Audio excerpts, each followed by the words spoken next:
Ladies and gentlemen, welcome back to Lifeless TV, and it is my wish and prayer that this video actually is going to find you in good health. As you can see also, I'm doing fantastic, and even in case you are new here, this is Lifeless TV, and you'll be doing a very great favor to me if you consider subscribing.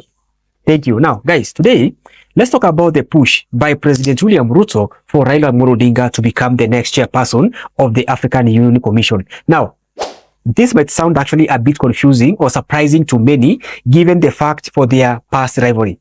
But as we all know, in politics, yesterday's enemies actually can quickly become today's allies, especially when political interest actually knocks at the door, principles escapes through the window.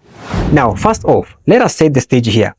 William Ruto and Raila Odinga have been political adversaries for many years, but lately, we've seen President William Ruto taking significant steps to elevate Raila Odinga onto the continental stage.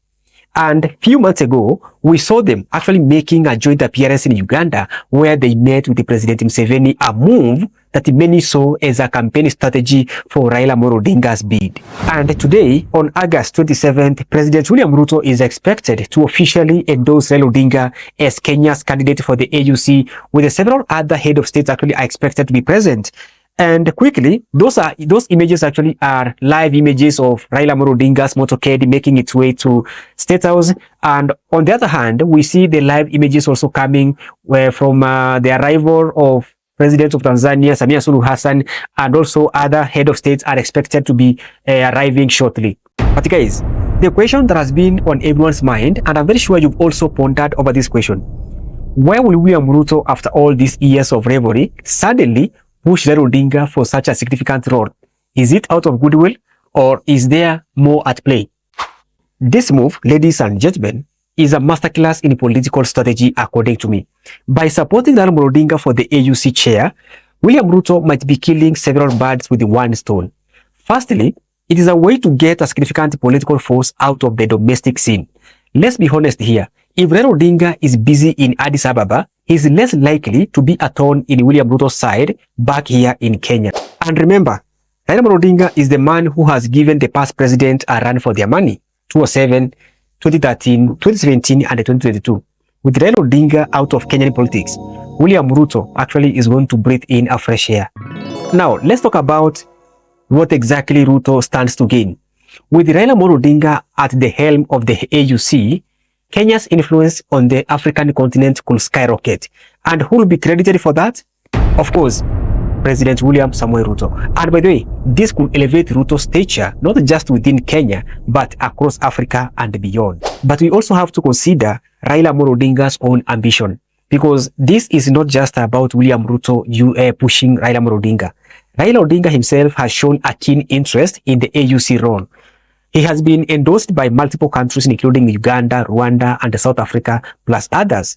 The main reason why President William Ruto is really endorsing Raila Odinga, it is because it is part of the agreement they had last year. Ladies and gentlemen, I will take you back to last year when Raila Odinga was actually organizing protests in this country every Tuesday.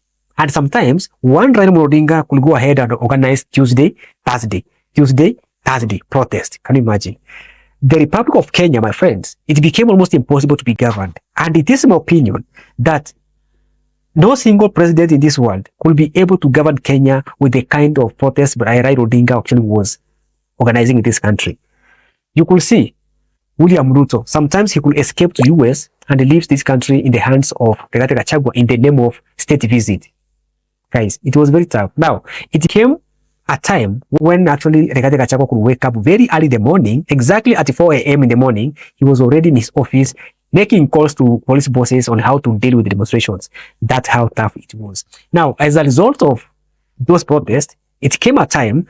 Now, President William Ruto and Raila Odinga decided now it is time to talk. These two gentlemen decided to meet at the negotiating table. The problem is, guys, Raila Odinga being at the negotiating table, some of the Azimio principals actually were not aware whether Raila Odinga had met President William Ruto. Neither the protesters were aware. At the negotiating table, Raila Odinga demanded President William Ruto to endorse him as the candidate for the AUC chairmanship, and also President William Ruto told Raila Odinga, kindly remove your soldiers out of the street, and they have agreed. After agreeing, guys, this is where now it gets interesting. You see, Raila Odinga presenting himself at the negotiating table, it was actually like secretly. Azimio principals were not aware. The people demonstrating in the street were not aware. Now, Raila Odinga has to go and convince those people to get out of the street. And how can he go there without a valid reason? Because one of the reasons why people were demonstrating, cost of living, servers ifunguliwe, and none of those demands had been met by President William Ruto. How exactly was Raila Odinga going to convince them to get out of the street? And to make it worse, Raila Odinga did not even present a single demand from the street to the negotiating table. Raila Odinga went there with his own personal demands. And one of the demands, guys, we're going to shock you before the end of this video. Now, ukoragano walikuja nayo, they came up what we call NADCO. NADCO report, guys, that's why you no longer hear about NADCO anymore nowadays. NADCO wasn't something to be serious. NADCO was just to act as a tool or like a vehicle to exit, to facilitate Raila Odinga's exit out of the streets.